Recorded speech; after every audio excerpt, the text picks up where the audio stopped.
Olá, eu sou o Reverendo Hélio de Oliveira Silva, pastor da Igreja Presbiteriana de Vila Nova, aqui em Goiânia, Goiás.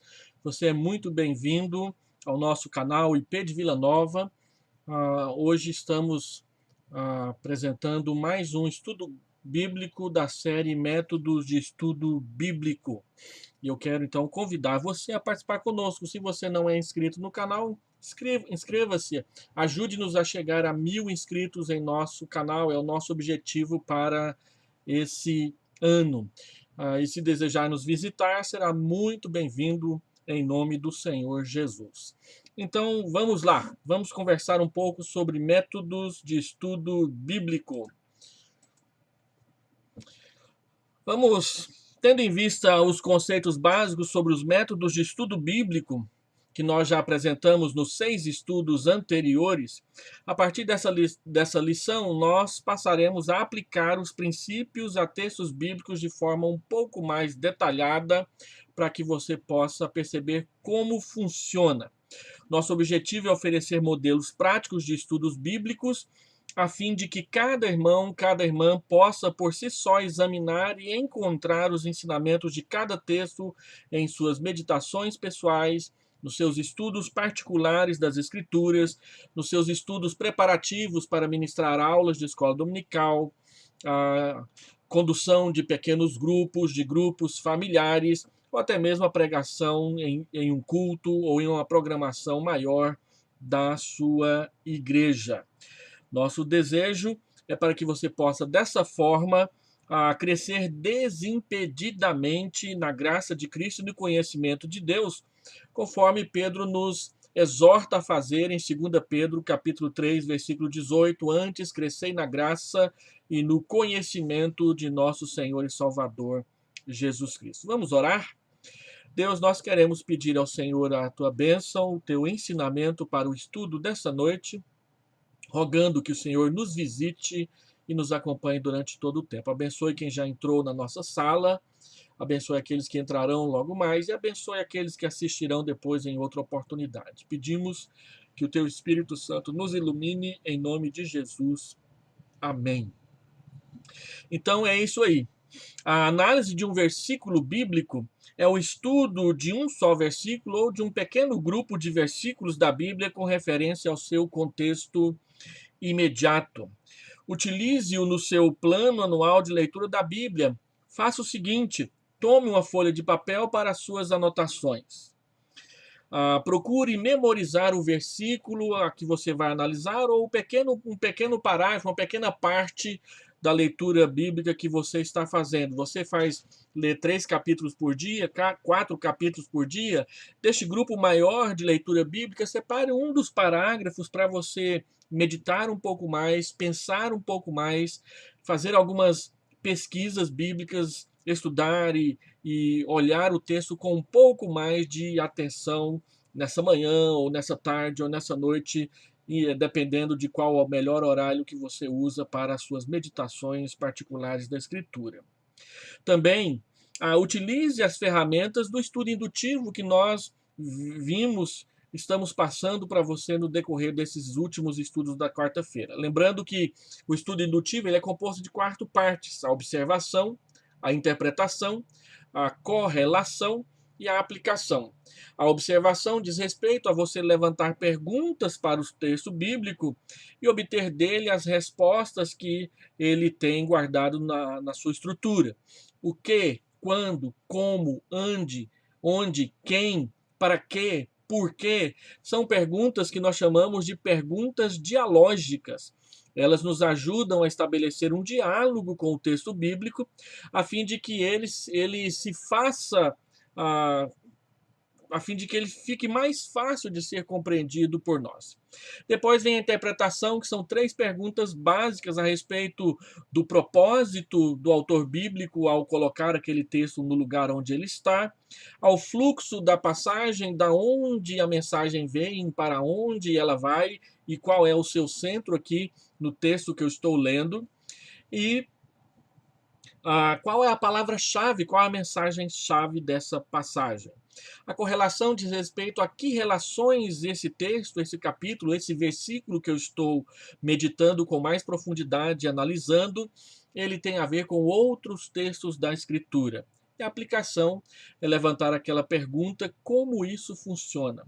O que Deus deseja que eu faça na prática em minha vida pessoal, após ler esse texto, após estudar esse texto com um pouco mais de profundidade. Então eu escolhi um texto muito pequenininho para nós meditarmos um pouco nesta quarta-feira e tirarmos algumas conclusões práticas a respeito da passagem bíblica para nós. O texto é 1 Tessalonicenses, capítulo 5, versículo 17.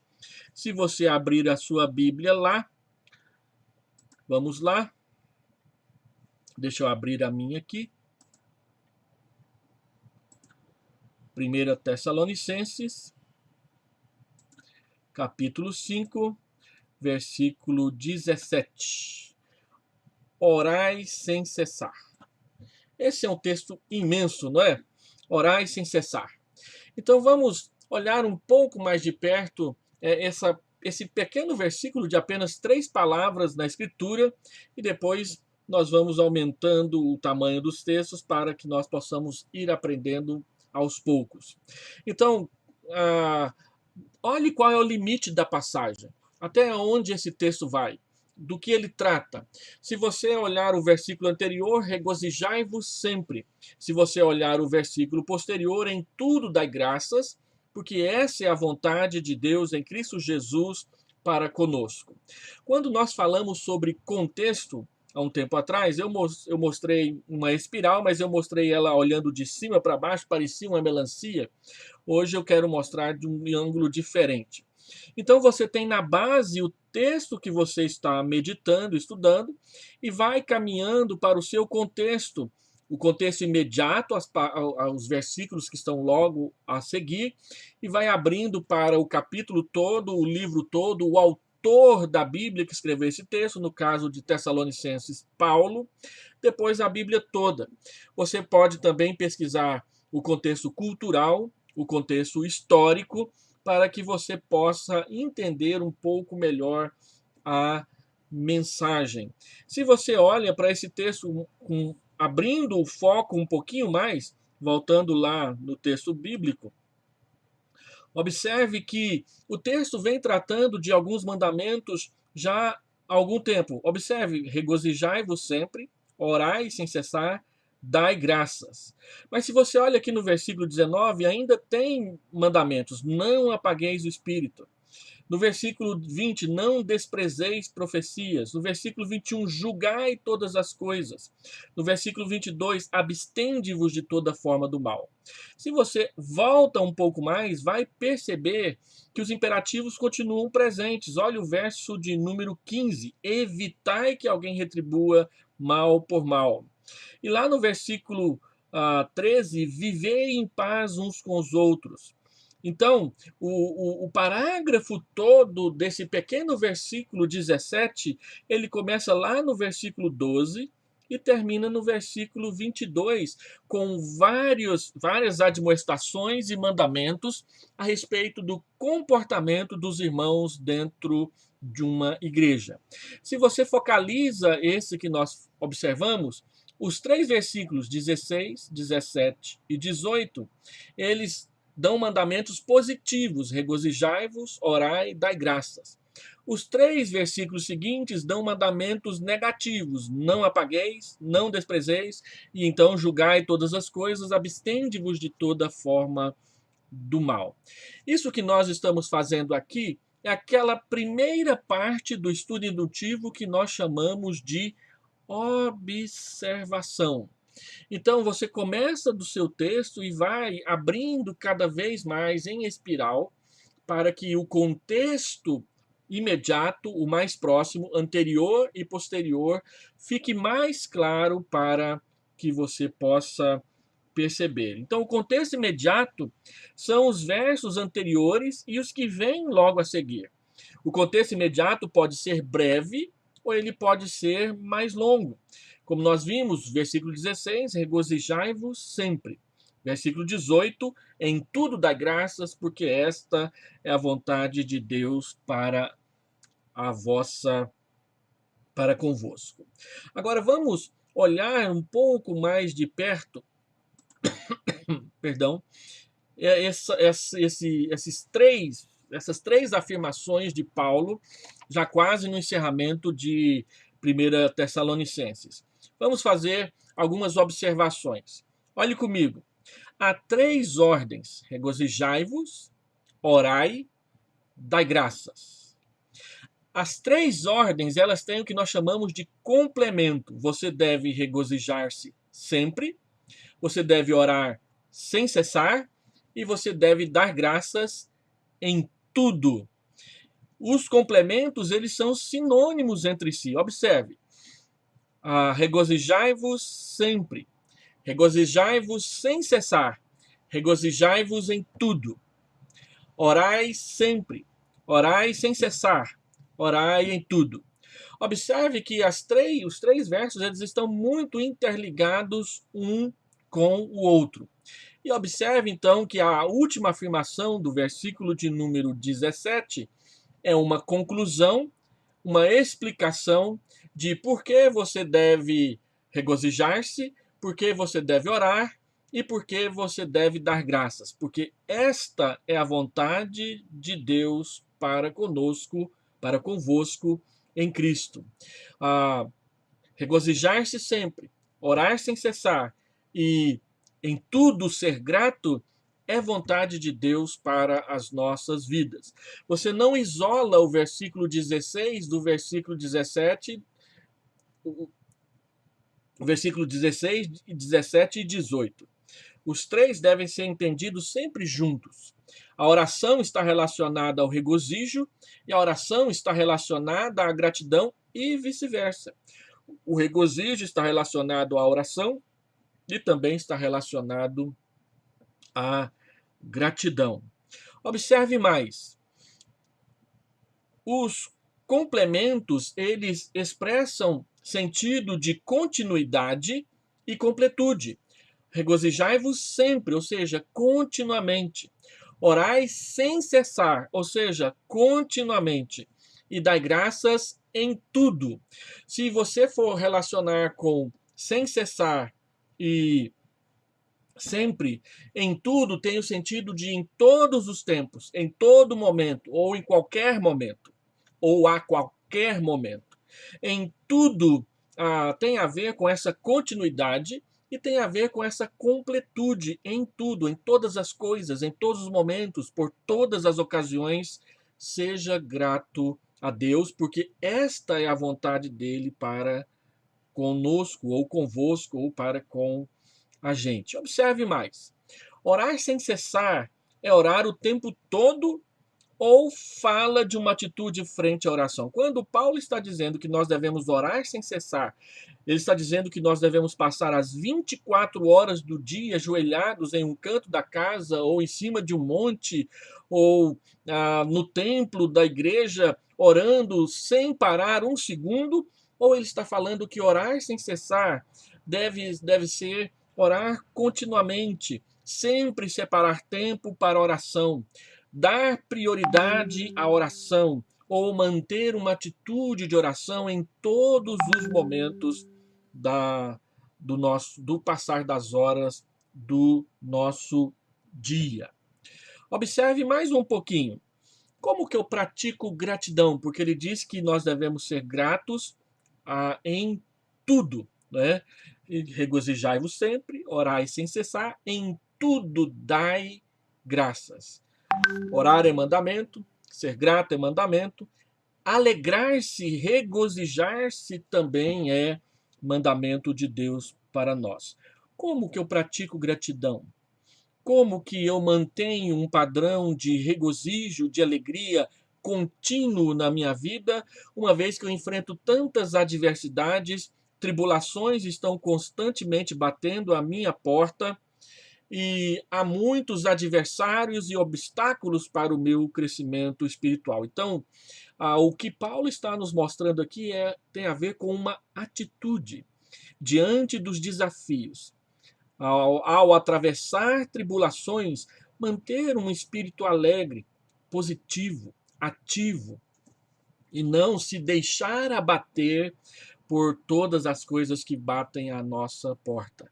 Agradecer pelas coisas boas e agradecer também pelas coisas ruins. Há poucos dias nós ouvimos aqui em casa uma mensagem de um pastor lá de Recife a respeito de murmurações. E como é fácil murmurar.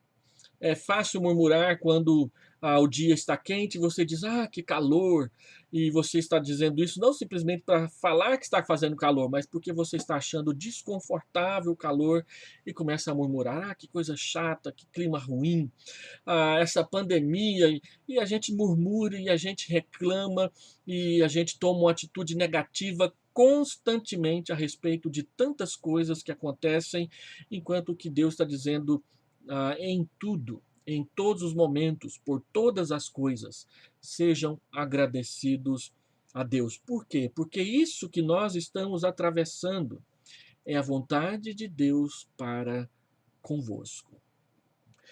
Então vamos andando um pouco mais.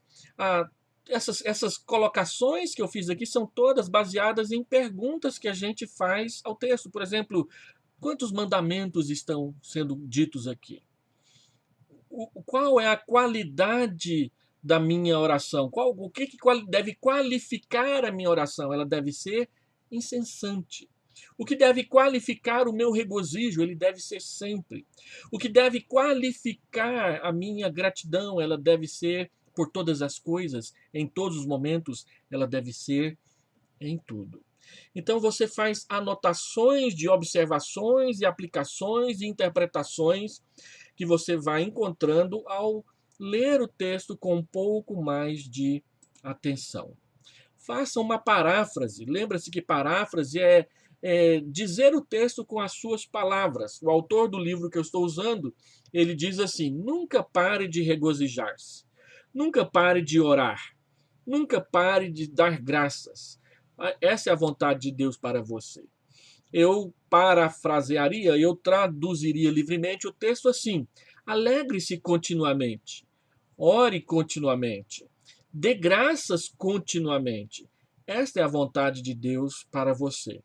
Então, a paráfrase, ou seja, ler o texto com as suas próprias palavras, ajuda a simplificar, a tornar o entendimento da passagem um pouco mais simples. Hoje em dia, nós temos a possibilidade de comprar traduções bíblicas numa linguagem mais moderna, como a NVI, que traz as traduções de muitas palavras com termos mais simples, mais fáceis de entender para nós que temos muitas vezes pouca leitura ou pouco costume de ler e estudar as coisas. Então, quando você lê um texto, procure falá-lo, falar o texto com as suas próprias palavras e confira para ver se este é mesmo o significado dessas palavras, dessas expressões. Confira o texto que você está trabalhando com outras passagens da Bíblia. Por exemplo, qual outro texto da Bíblia que fala de regozijo? Lembra de Filipenses capítulo 4, versículo 4? Alegrai-vos sempre no Senhor. Outra vez vos digo, alegrai-vos. Alegrai-vos sempre no Senhor. Outra vez vos digo, alegrai-vos. Olha só, Filipenses capítulo 4, versículo 4. Alegrai-vos sempre, regozijai-vos sempre, alegrai-vos sempre no Senhor. Então, quando Paulo está dizendo em 1 Tessalonicenses que nós devemos nos alegrar, ele está falando que nós devemos nos alegrar usando aqui o texto de Filipenses, capítulo 4, versículo 4, que está correlacionado, tem relação com o texto de 1 Tessalonicenses 5,17, 5,16, ele está dizendo que nós devemos nos alegrar continuamente no Senhor, na obediência ao Senhor, no crer no Senhor, no adorar e no servir ao Senhor, o nosso Deus. Oração. Qual um outro texto que fala sobre oração? Ele diz: orai sem cessar. Olha o que Efésios, capítulo 6, versículo 18, fala sobre oração incessante. Acompanhe comigo, Efésios 6, versículo 18. Tomai também o capacete da salvação e a espada do Espírito, que é a palavra de Deus, com toda oração e súplica, orando em todo tempo, orai sem cessar, 1 Tessalonicenses 5,17, orando em todo tempo, Efésios capítulo 5, verso 18, orando em todo tempo no Espírito, e para isto vigiando com toda perseverança e súplica por todos os santos. Lá diz que você deve orar sem cessar. Aqui Paulo faz 4 observações sobre oração. E ele usa a palavra todo e toda para mostrar isso. Ele diz toda oração e súplica. Ele diz que a oração deve ser em todo o tempo, ou seja, todo tipo de oração, em todo o tempo. Deve ser no Espírito, em submissão ao Espírito Santo. Ela deve ser com toda perseverança, sem desistir. E ela deve ser intercessória por todos os santos, é o que ele ensina para nós aqui.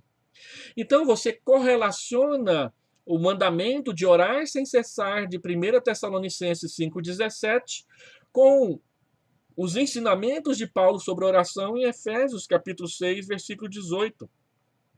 Ou com o que o Senhor Jesus ensina em Mateus capítulo 6, ou o que Paulo mesmo ensina em outro texto da Escritura, você vai encontrando correlações. O critério que eu utilizei aqui foi exatamente essa expressão sem cessar, relacionada com em todo o tempo, em Efésios capítulo 6, versículo 18. Observa que há uma correlação muito íntima entre um texto e outro, e ao ler esse texto e comparar com o outro, você encontra mais ensinamentos que ajudam você a entender melhor a oração. Se lá diz que é sem cessar, Paulo diz que é em todo o tempo. Orar incessantemente não é ficar orando a todo instante e deixar de trabalhar e fazer as coisas que você tem que fazer, mas em todo tempo você ter e criar oportunidades para oração. Não precisa ser uma oração grande, não precisa ser uma oração audível, não precisa ser uma oração em que você pare de fazer todas as coisas, mas você pode durante todo o dia manter um espírito de oração sem cessar que agrade ao Senhor. A mesma coisa dar graças. Olha, Paulo fala sobre dar graças em Romanos 1, 21. Ele fala sobre dar graças em Efésios, capítulo 5, versículo 20. E ele fala sobre a vontade de Deus. Ele fala sobre a vontade de Deus aqui no capítulo 5, versículo 17, mas ele já tinha falado sobre a vontade de Deus ainda em 1 Tessalonicenses, capítulo 4, versículo 3. Olha só, vamos voltar lá.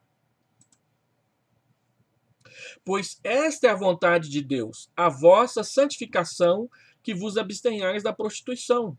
E ele retoma esse mesmo assunto no versículo 8, de Sarte, quem rejeita essas coisas não rejeita ao homem, e sim a Deus, que também vos dá o Espírito de Deus. Então, qual é a vontade de Deus para a minha vida? A minha santificação. Regozijar-se sempre, orar sem cessar e dar graças em tudo tem a ver com a minha santificação para viver uma vida agradável ao Senhor, o meu Deus. Então, quando você está lendo as Escrituras, você pode fazer essas relações. Talvez só na leitura simples e diária não dá. É interessante que você separe mais tempo para estudar com mais profundidade uma parte ou outra da sua leitura cotidiana das Escrituras, a fim de você aprofundar um pouco mais no seu conhecimento da palavra de Deus. Meditar envolve você relacionar um texto das Escrituras com outro texto das Escrituras também. Então, selecione algumas aplicações possíveis. Quais seriam as aplicações possíveis de um texto que diz: orai sem cessar, regozijai-vos sempre, em tudo dai graças? E então eu posso fazer algumas perguntas ou levantar algumas questões. Será que esse texto tem um problema a ser resolvido na minha vida? Eu, por exemplo, oro sem cessar? Eu tenho um problema, eu não oro sem cessar.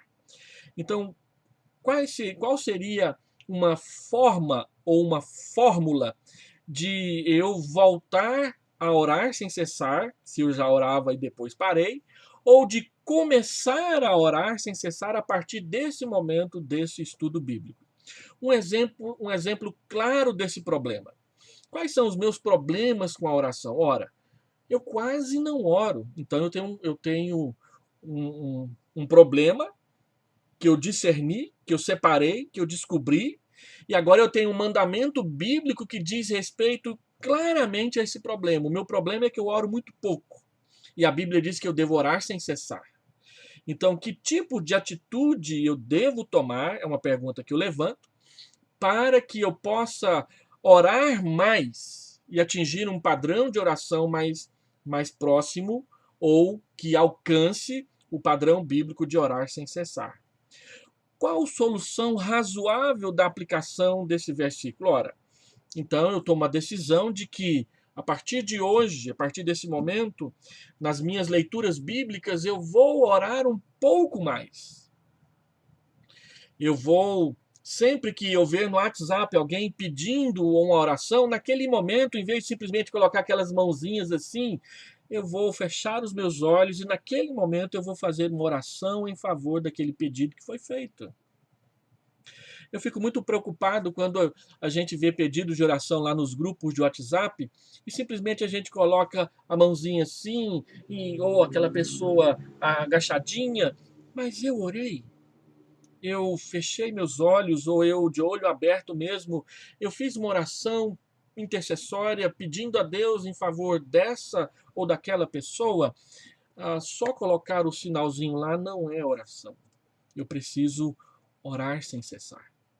E também uma ação específica para aplicar a solução encontrada. Olha, eu preciso orar mais. Então, toda vez que eu ver lá no WhatsApp alguém fazendo um pedido de oração, naquele momento eu vou fazer uma oração específica, objetiva, pequena, curta, mas real em favor daquela pessoa, daquele pedido. E depois, em casa, com um pouco mais de tempo, na minha meditação pessoal, no meu culto doméstico, eu vou relembrar aquele pedido orando com a minha família ou orando sozinho no meu momento devocional com o Senhor. É uma forma de aplicar orai sem cessar. Andando um pouco mais, identifique a ideia, eixo da passagem. Qual o propósito dessa passagem? Olha, nós estamos lendo só a expressão orai sem cessar, mas ela está dentro de um parágrafo maior, que são várias exortações, recomendações e mandamentos de Paulo para uma igreja que estava dando bom exemplo e bom testemunho para várias outras, mas que também já estava vivendo alguns problemas de relacionamento entre eles. Lá no versículo 12, 13 e 14, no versículo 12 e 13, ele fala sobre o relacionamento da igreja com os seus líderes, que eles devem cuidar melhor dos seus líderes. No versículo 14 em diante, ele fala do relacionamento de irmãos com irmãos. E ele então chama essa igreja a sempre se alegrar, a sempre orar, a dar graças em tudo, a não desprezar a palavra de Deus, a não apagar o Espírito Santo, mas fazer a vontade do Senhor na sua vida. São exortações e mandamentos da palavra de Deus que nós devemos dar atenção. Onde que Paulo quer chegar com isso? Paulo quer chegar à unidade, à harmonia, à comunhão entre os irmãos dentro da igreja, e a oração está no centro disso. Paulo está fazendo uma exortação à ação ou ele simplesmente está ensinando uma doutrina para a igreja? Se Paulo está exortando a ação, então os verbos são importantes: regozijar-se, orar, dar graças. Se Paulo está falando de uma doutrina, então os substantivos são importantes. Quais substantivos estão relacionados a regozijar-se, a alegrar-se e a orar? Um deles é a palavra Senhor, que aparece aí no final do versículo 18, quando ele diz que regozijar-se, orar e dar graças são, em conjunto, a vontade de Deus para convosco. A doutrina tem a ver com a santificação e a obediência ao nosso Senhor. E ao observar qual é o eixo da passagem, você interpreta os ensinamentos baseados numa rocha segura e numa aplicação segura. Escreva uma frase, ou escreva em uma frase a ideia central. Eu poderia dizer que a ideia central desses 3 versículos é que a vontade de Deus para o crente é que na oração dê graças a Deus em todas as circunstâncias de sua vida, de modo que se regozije continuamente. A oração tem a ver com regozijo e a oração tem a ver com o ser grato. A vontade de Deus para o crente é que na oração ele dê graças a Deus em todas as circunstâncias de sua vida, de modo que se regozije continuamente. Eu vou submeter a minha vontade à vontade de Deus. Hoje eu estava assistindo ao jornal Hoje para ver as notícias da nossa região e do nosso país. E a Rede Globo está voltando, vai voltar a apresentar aquela novela que deu muita polêmica e deu muito prejuízo para a Rede Globo, que é A Força do Querer. Então eles passam flashes de personagens que vão lidar com o seu querer. E eu fiquei pensando, por que que a Rede Globo, quando faz uma novela desse tipo, ela só coloca como o desejo, o querer das pessoas, aquilo que Deus não aprova? Essa é aquela novela em que aparecem 2 mulheres idosas sendo lésbicas, homossexuais, que causou muita polêmica na época. Essa é aquela novela que tem uma moça que quer ser homem. E aí vai. Ali você vê que todos os desejos dentro dos quais a força do querer estão relacionadas, são pecados que a Bíblia desaprova, mas essa rede de televisão quer ensinar a força e colocar como algo normal e natural para que as pessoas aceitem. Vai dar polêmica de novo, com certeza. Mas a Bíblia diz aqui que o nosso querer, ele encontra a sua satisfação plena quando ele se submete e aprende a depender de Deus como Senhor, aquele que governa as nossas vidas. A declaração arrogante e egoísta da independência da vontade humana é o grande desastre da humanidade. Foi o que Adão fez. Ele deixou de ouvir a Deus para fazer o que ele queria, a força do querer sempre nos leva não a obedecer a Deus e a santificar as nossas vidas, mas a abandonar a Deus e não prestar atenção na sua palavra.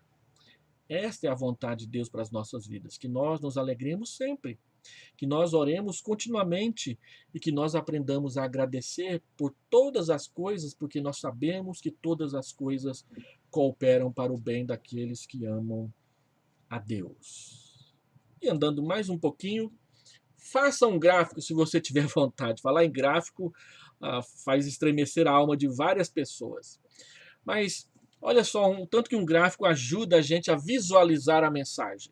Verso 16, 17, 18. A vontade de Deus para a minha vida é regozijar-me sempre, orar sem cessar, agradecer em tudo.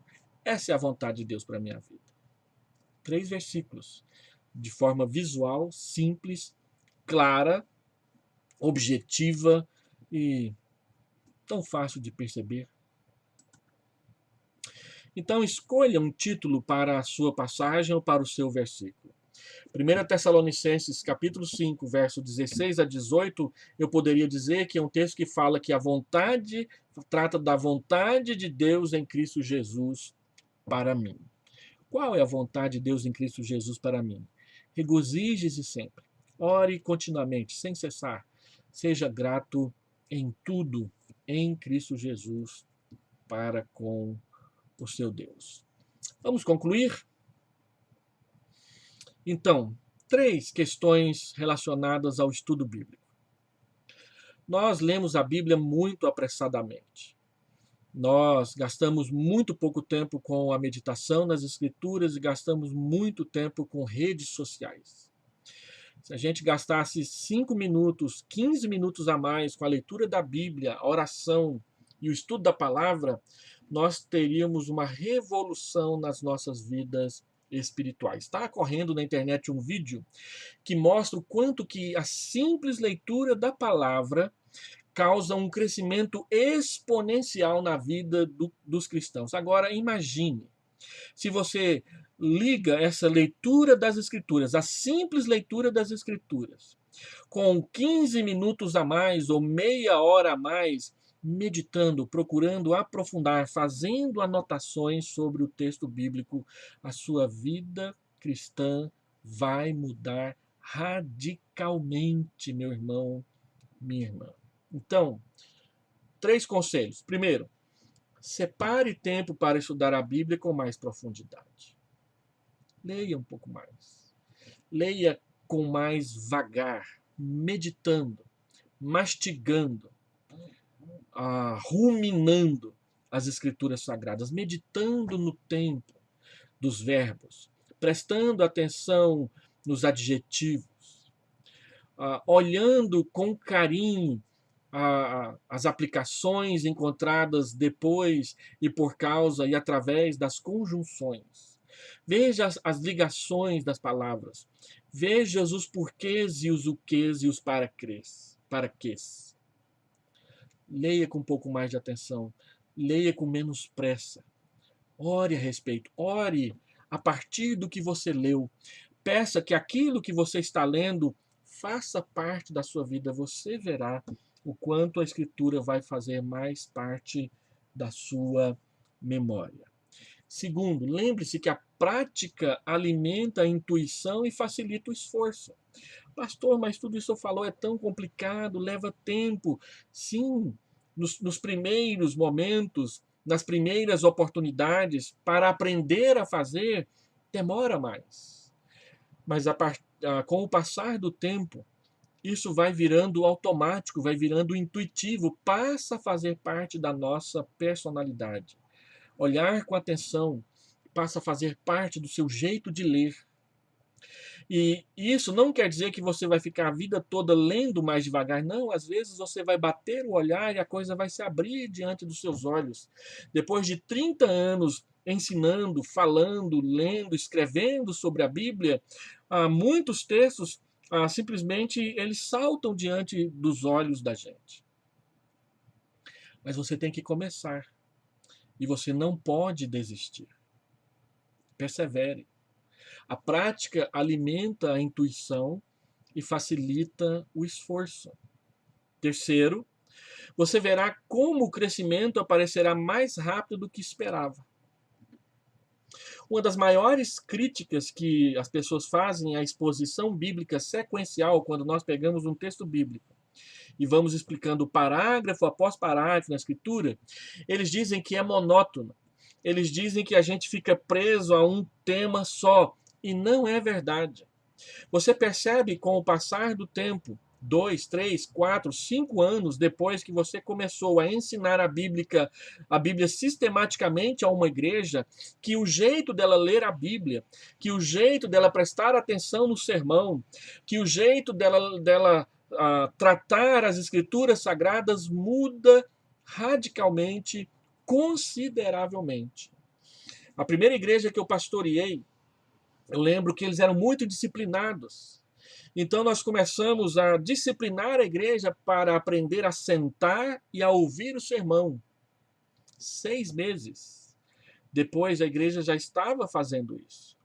E eu me lembro que nós fizemos um intercâmbio com uma outra igreja e na hora do sermão deu para ver a diferença entre aqueles irmãos que estavam acostumados e estavam aprendendo a sentar para ouvir com aqueles irmãos que eram ensinados de qualquer jeito na vida da igreja.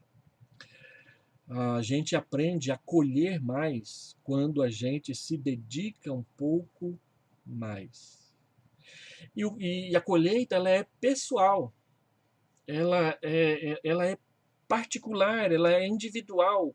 Quanto mais você gasta tempo lendo as Escrituras, mais você se alimenta, se fortalece e mais útil você se torna para as outras pessoas. Assim, vamos terminar lembrando dessas questões sobre a leitura das Escrituras e guardando esse texto no nosso coração, regozijai-vos sempre. Vamos lá, deixa eu abrir aqui de novo.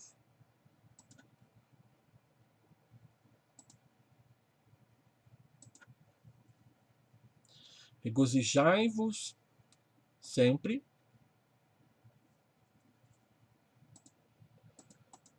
Orai sem cessar. Em tudo dai graças, porque esta é a vontade de Deus para convosco.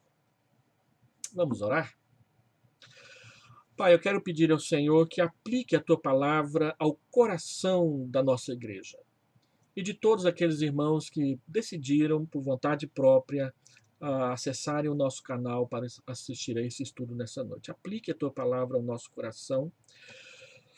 Torna-nos, Senhor Deus, pessoas interessadas no crescimento espiritual pela leitura das Escrituras Sagradas. Essa é a oração que eu faço em nome do Senhor Jesus.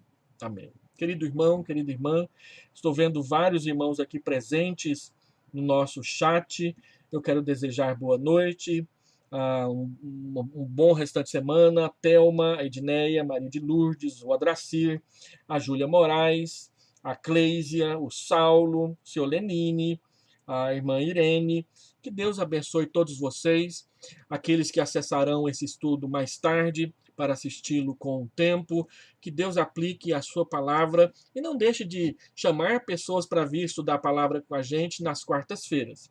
Nós estamos usando o sistema do YouTube na quarta-feira, que é um pouco mais impessoal, mas a vantagem é que ele fica lá no canal da igreja para que as pessoas possam acessar. A gente termina aqui sempre, nós temos aqui 20 aparelhos conectados nesse momento, e é muito bom a gente ver que isso dobra depois de uma semana, mais pessoas assistem. Mas se você compartilhar com seus amigos, mais e mais pessoas assistirão. Cada vez que você compartilha o estudo, mais uma ou duas ou 10 pessoas se inscrevem no canal da nossa igreja. Faça isso.